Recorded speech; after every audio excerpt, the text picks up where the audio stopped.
Avant tout, je vous invite à la prière. Prions ensemble. Éternel notre Dieu,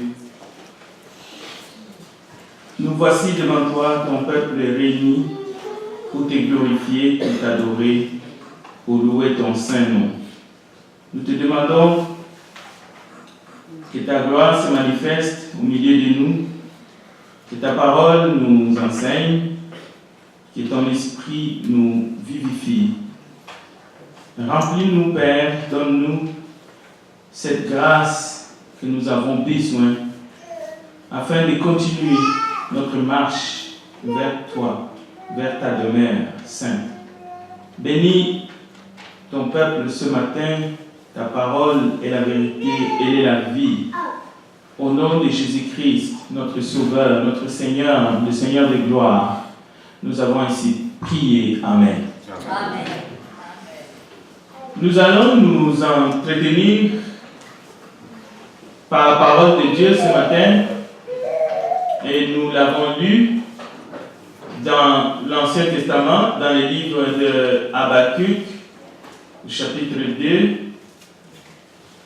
Et nous n'allons pas relire le texte, mais nous pouvons garder ces textes pour aller regarder encore et encore dans la parole, afin que notre culte à Dieu ce matin soit un culte agréable à l'honneur de son saint nom.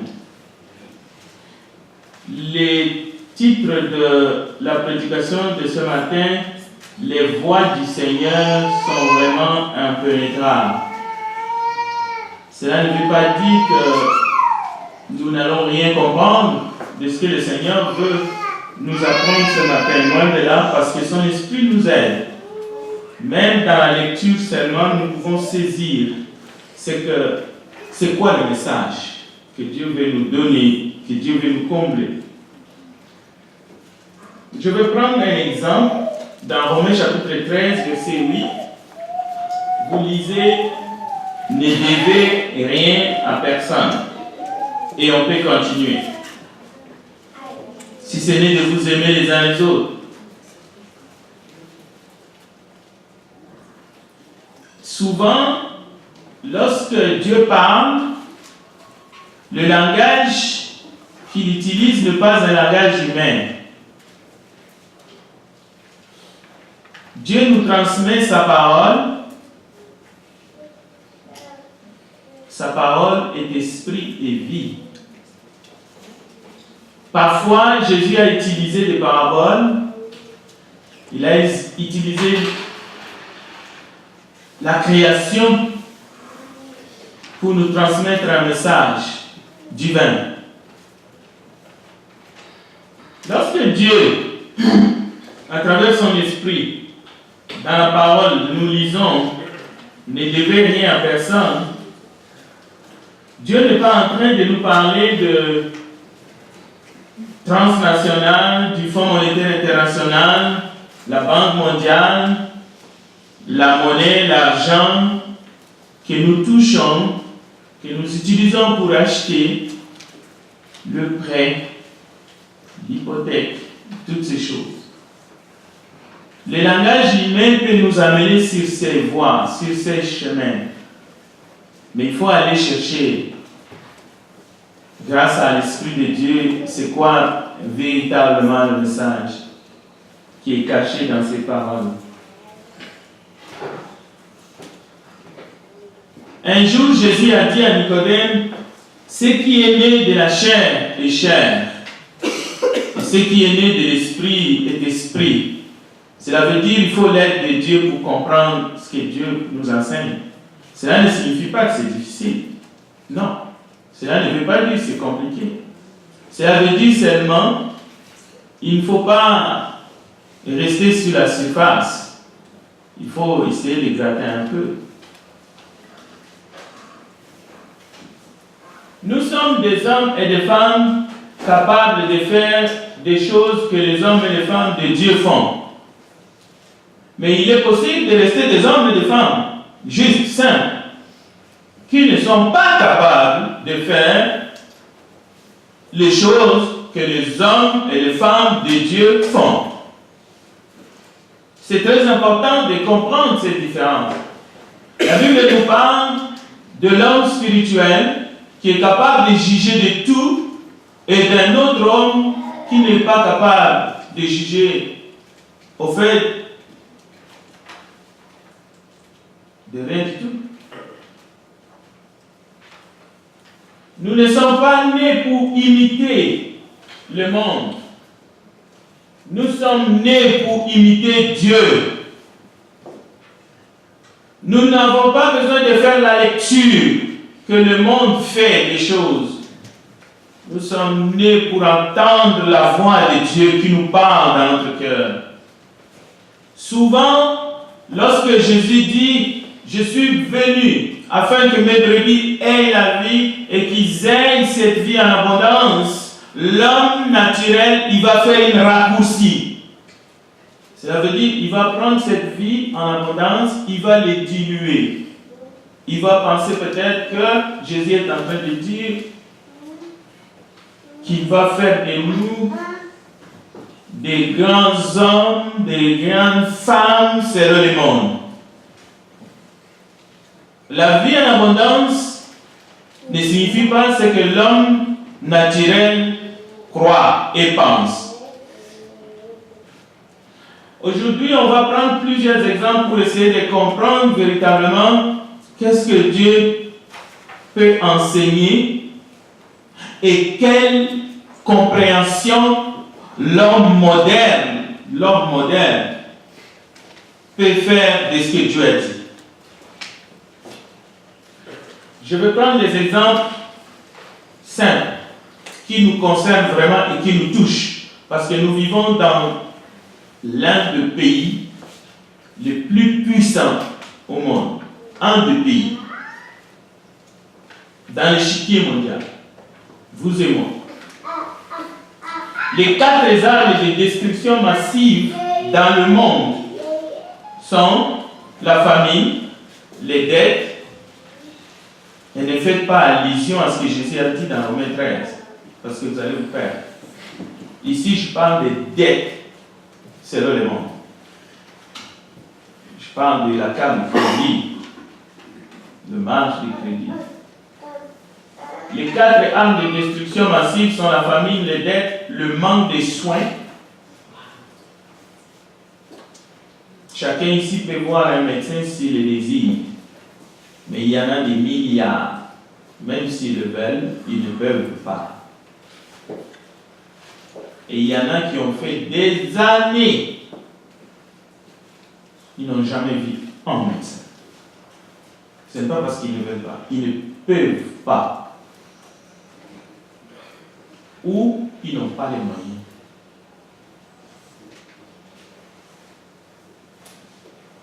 Ce que les hommes appellent pauvreté et misère n'a rien à voir avec ce que Dieu appelle pauvreté et misère. Parfois, Dieu peut parler aussi de la pauvreté selon le monde. Ça peut arriver. Ou de la misère selon le monde. Mais lorsque Dieu parle de la misère et de la pauvreté, ça n'a rien à voir avec les gens qui sont dehors, pensent ou croient. Pensez-vous c'est pour rien que la Bible a été mise en cage jusqu'à très récemment? En cage, c'est-à-dire en cachette? Non, c'est parce que la Bible contient le message, le vrai message. C'est la parole de Dieu, la vie, la vérité. Jésus est la parole incarnée. On peut dire que la parole de Dieu a été confisquée pour garder les gens dans l'ignorance totale. Pour que les gens méconnaissent Dieu du ciel et sa parole. Pour que les gens restent en esclavage du monde et de son système. Je vais prendre un exemple. Ce qu'on qualifie de riches dans ce monde, pas tous, mais en général, il s'agit à vrai dire des égoïstes, et ils ne sont pas nombreux, ils sont juste un petit poignet. Et si vous vous comptez parmi ces gens, encore une fois, c'est par ignorance. Ce que les gens du monde qualifient comme des riches, souvent il s'agit des égoïstes, c'est-à-dire celui qui ne connaît même pas les noms de son voisin. D'un côté, parfois, celui qu'on déclare pauvre aussi, parfois c'est quelqu'un que le gouvernement paye son loyer, il a des soins médicaux gratuits, qui jette les restes de la nourriture dans la poubelle chaque jour. Il nourrit 2 chats, plusieurs chiens. Il fume, il boit de la bière quand il veut. Mais c'est un pauvre. Allez-y comprendre quelque chose. Et il fait ce qu'il veut. Et quand il fait ce qu'il veut, c'est-à-dire qu'il a la liberté, on va le mettre quelque part, on va appeler ça prison, il est nourri, logé et il a la télévision. Voilà un pauvre. Voilà un misérable, selon le monde. C'est pour vous montrer combien nous sommes loin de la réalité et de la vérité, dans notre façon de voir et dans notre façon de penser. Et lorsqu'on est tellement éloigné de la réalité comme ça, on arrive justement à vivre dans le mensonge, mais le plus total. Je reviens.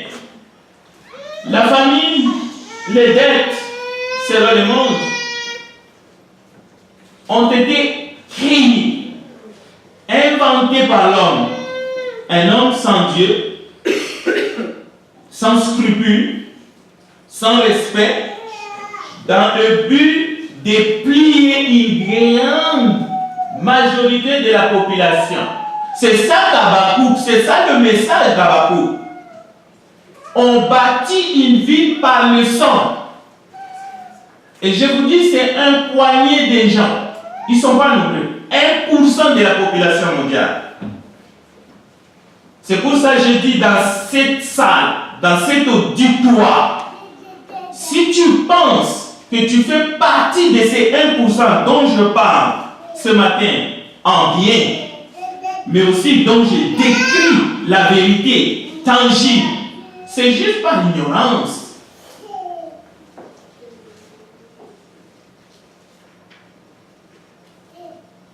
Donc, ce n'est pas la richesse qui manque dans ce monde. La richesse selon le monde. Il y a seulement le manque de partage. On peut dire que c'est le manque de cœur. C'est tout. C'est parce qu'on considère l'autre n'a pas d'âme. Si tu considères que l'autre n'a pas d'âme, qu'est-ce que tu vas faire? Tu vas le massacrer. C'est ça qui s'est passé avec les Indiens. Et après, on a considéré les autres aussi, on a dit, ah non, ils n'ont pas d'âme. Ils ont juste une partie de l'âme. Qu'est-ce que l'être humain a fait? Il a créé l'esclavage. Quelqu'un se réveille, un homme qui se dit spirituel, un serviteur de Dieu, parce qu'il s'agissait d'un religieux. Il a déclaré comme ça, le noir n'a pas d'âme.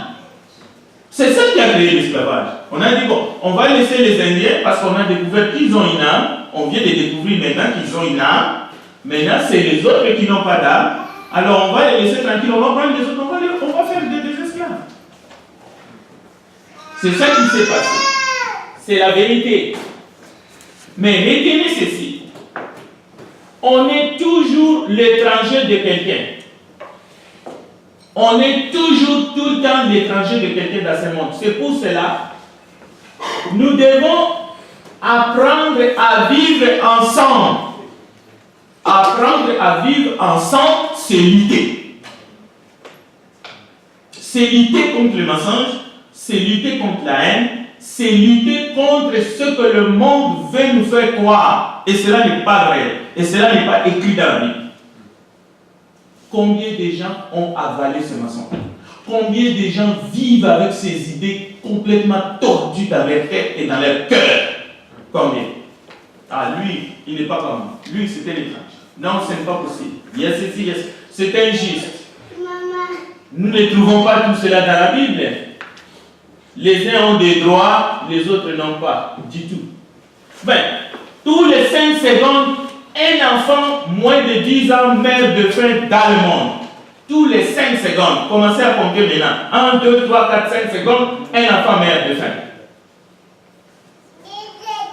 Près d'1 milliard d'humains. Même, selon l'ONU, 3 milliards et quelques, 335 000 êtres humains vivent sous-alimentés. Et vous ne faites pas partie. Vous et moi, nous ne faisons pas partie de ces 3 milliards. Et cette famine est provoquée par les grandes entreprises de ce monde. Ce n'est pas quelque chose qui est provoqué à cause de la paresse des gens. Non. Le 1% que je dis, qui détiennent toute la fortune du monde, c'est eux qui provoquent cette famine-là, qui est en train d'éliminer chaque 5 secondes un enfant meurt. Cela veut dire qu'il s'agit de l'assassinat. C'est-à-dire l'enfant qui est mort est assassiné. C'est ça la vérité. Bon, à cette famille, on peut ajouter d'autres phénomènes de destruction massive. La guerre. La guerre, c'est une invention humaine que ces mêmes personnes ont provoquée et dont on a peur de dénoncer. Et on essaie de culpabiliser les victimes. La guerre tue des millions de populations civiles dans le monde. À Darfour, en Syrie, au Pakistan, en Corée du Nord, en Afghanistan, au Yémen, au Moyen-Orient, en Libye. On peut continuer, on peut continuer.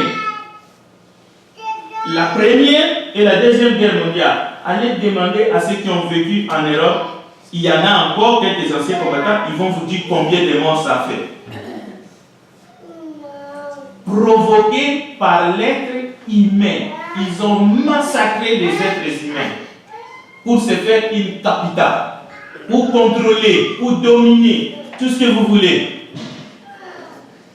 Je vais vous montrer pourquoi est-ce que Habakkuk a tenu ce message et ce message a disparu et que nous devons dire la vérité au peuple de Dieu et chacun doit prendre sa position.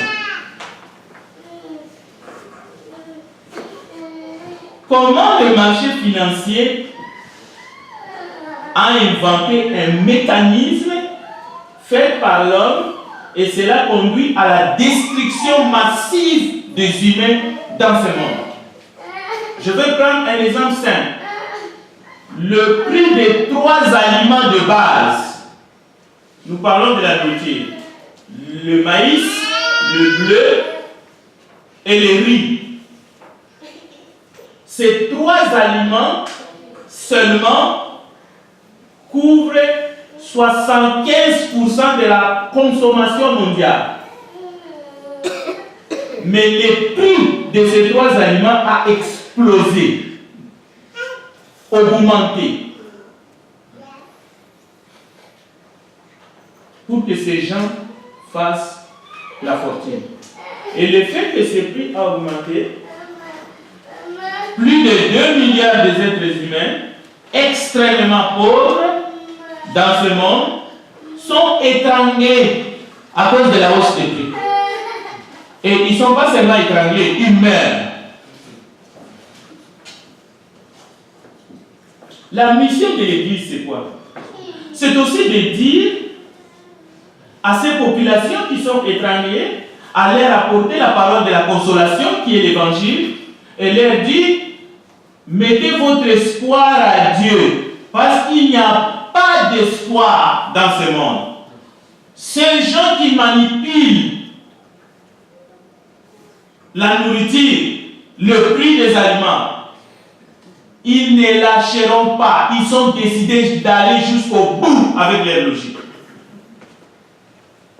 Alors, vous devez mettre votre espérance à Dieu. Parce que la mort, ce n'est pas la fin. La preuve, chaque 5 secondes, quelqu'un est en train de tomber. Un enfant. Et il y en a qui tombent par manque de soins. C'est pour cela que je dis ne vous comptez pas parmi ces gens-là. Ainsi de suite. Mais est-ce que parce que les autres tombent avec la famille, le manque de soins, la guerre, tout ce que vous voulez, nous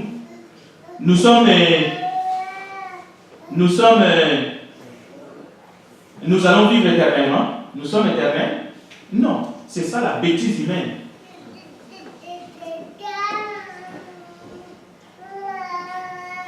Et s'ils se retrouvent dans cette situation, ce n'est pas à cause qu'ils ne sont pas ceci ou qu'ils ne font pas cela. Non, c'est à cause de la méchanceté de l'homme. Parce qu'il faut être honnête dans le message. C'est à cause de la méchanceté des hommes et non pas à cause de la faute de Dieu. Non. Ceux qui meurent dans les guerres, ceux qui meurent à cause des famines, ceux qui meurent parce qu'ils n'ont pas de soins, ceux qui meurent, ce n'est pas la faute de Dieu, c'est à cause de la méchanceté des hommes. Des hommes méchants. Tiens. Est-ce que le Premier ministre français, avec ses avions de guerre ou un bateau de guerre qu'il envoie dans une autre région de la planète, il va acheter de pain? Ou bien il va pour écraser des vies? Et parmi deux enfants, deux bébés, deux femmes enceintes, deux hommes et des femmes, comme vous et moi. Mais le problème, c'est que, ça c'est un autre problème. Il y en a qui vont se considérer comme pauvres. Est-ce que tu te considères comme pauvre? Est-ce que tu sais c'est quoi la pauvreté dans le monde, la vraie? Est-ce que tu as quelque chose à mettre? Peut-être qu'aujourd'hui tu ne vas pas manger. Peut-être que tu n'as même pas $10 dans ton compte à banque.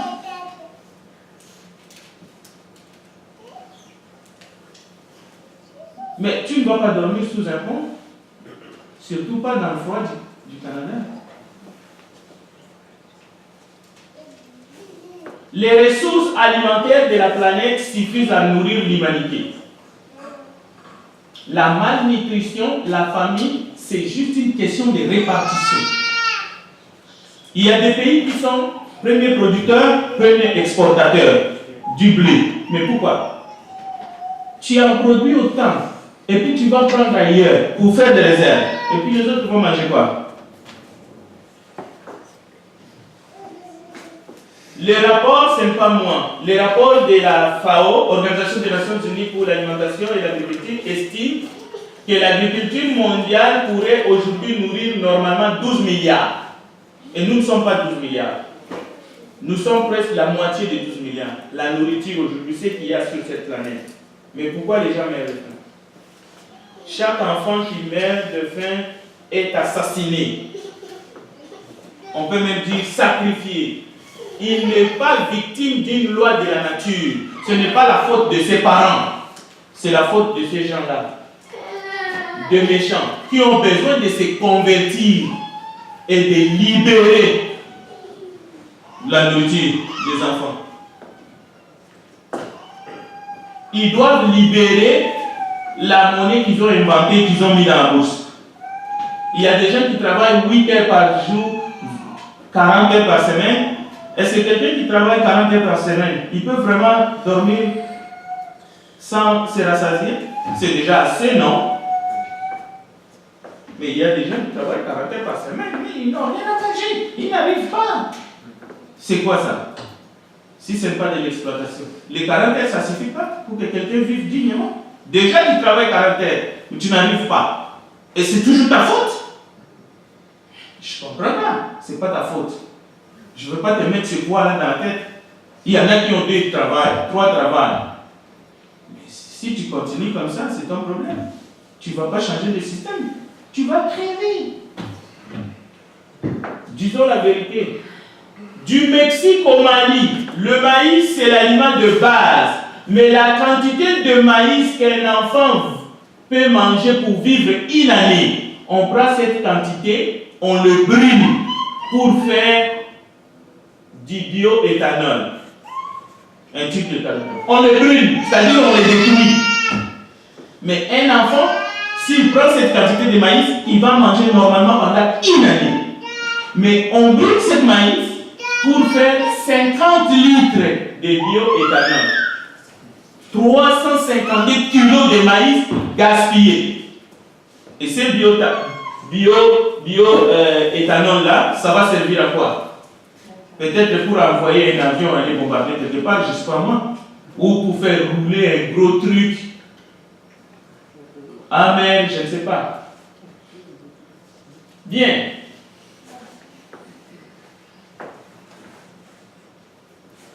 Vous avez sûrement entendu parler de la spéculation, la flambée des prix. Mais ce sont les hommes. Et puis, malheur, le secrétaire général de l'ONU, Ban Ki-moon, il a déclaré qu'il a promis, c'est une promesse qu'il a faite. Il a dit, la faim va être éradiquée de la planète sous paix. C'est l'avenir, c'est eux. C'est eux. Comment il va éradiquer ça? Par magie. Il va convaincre ces gens de lâcher. Ils en ont fait trop de victimes. Il faut qu'ils libèrent. Mais est-ce que ça arrivera? C'est une utopie. Parce que l'homme s'accroche aux richesses éphémères. 1% de la population. Que faire maintenant face à cette situation? L'Église a sa part de responsabilité. La plupart de ce que nous appelons les églises, entre guillemets, ils ont leur part de responsabilité. Soit ils prêchent pour endormir le peuple, et le gouvernement, ceux qui dirigent ce monde, et surtout ces quelques familles, ces 12 ou 13 familles qui sont responsables. J'en connais un, je l'ai vu de mes propres yeux se promener dans les rues de Genève et les gens lui jetaient des pierres. Un membre de la famille de Rothschild, je l'ai vu. Il court. Il y a même une femme là, elle ne peut pas passer là où il y a les gens. Les gens nous disent, c'est vous. C'est vous. Mais l'Église a aussi une autre mission. C'est de prêcher la vérité. Que ce que vous voyez ici, c'est passager. Le jour vient où nous serons dans la gloire. Donc, pour comprendre le message de la gloire que Dieu nous donne comme message pour délivrer dans ce monde, vous devez d'abord comprendre ce qui se passe réellement dans le monde. Parce que si vous vivez dans la confusion, vous-même vous allez être bloqué dans ces choses-là. Vous allez croire au mensonge. Vous allez être dupe. Et vous allez vous-même nager dans la boue. Je sais que je suis bon pour être mis chez moi, pas moi dans une sorte d'étage. Je suis bon pour être liquidé, peu importe. Parce que ce que je dis, ça ne se dit pas. Mais Michel l'a dit. Habakkuk l'a dit. Vivre dans un monde où des enfants meurent de faim alors que la planète est remplie de richesses, est-ce qu'il y en a de personnes qui doivent aussi écouter le message de l'évangile et se convertir? Est-ce que nous devons comprendre une fois pour toutes pour ne pas jouer ce jeu-là nous-mêmes?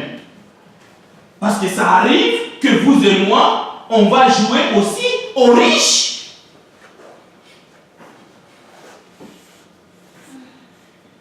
Voici ce que cet enfant, d'après le message qu'on lui a collé, il dit, même si nous atteignons les sommets de la connaissance ou de la richesse, sans respect ni compassion pour autrui, notre existence n'est pas digne d'un être humain. Si vous n'avez pas respect à autrui, votre existence n'est pas digne d'un être humain. Vous êtes un animal. Pour respecter quelqu'un, il ne faut pas qu'il soit de la taille de votre richesse, de votre compte à banque. Sinon, nous jouons justement à ces jeux-là. Voici ce que Nelson a dit. La pauvreté n'est pas naturelle, c'est les hommes qui la créent et la tolèrent. Ce n'est pas naturel. Ce sont les hommes aussi qui la vaincront. Vaincre la pauvreté n'est pas un acte de charité, c'est un acte de justice. Est-ce que nous prêchons le message de la justice? Surtout, soyez toujours capable de ressentir au plus profond de votre cœur n'importe quelle injustice commise contre n'importe qui ou que ce soit dans le monde. Peu importe c'est où ça se passe.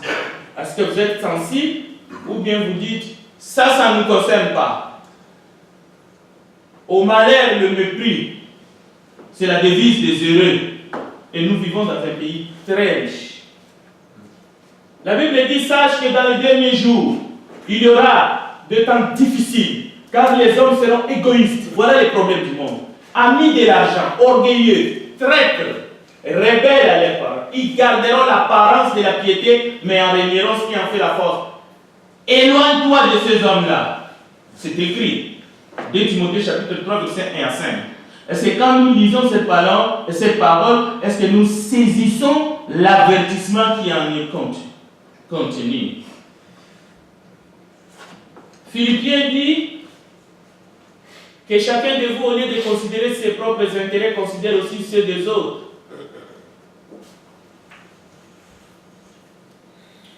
Dans notre vie, notre façon de vivre, notre façon de voir les autres, notre façon de participer même dans des activités. C'est pour cela que j'ai commencé avec la retraite que nous avons affichée. Ça faisait partie du message. Je n'étais pas seulement en train de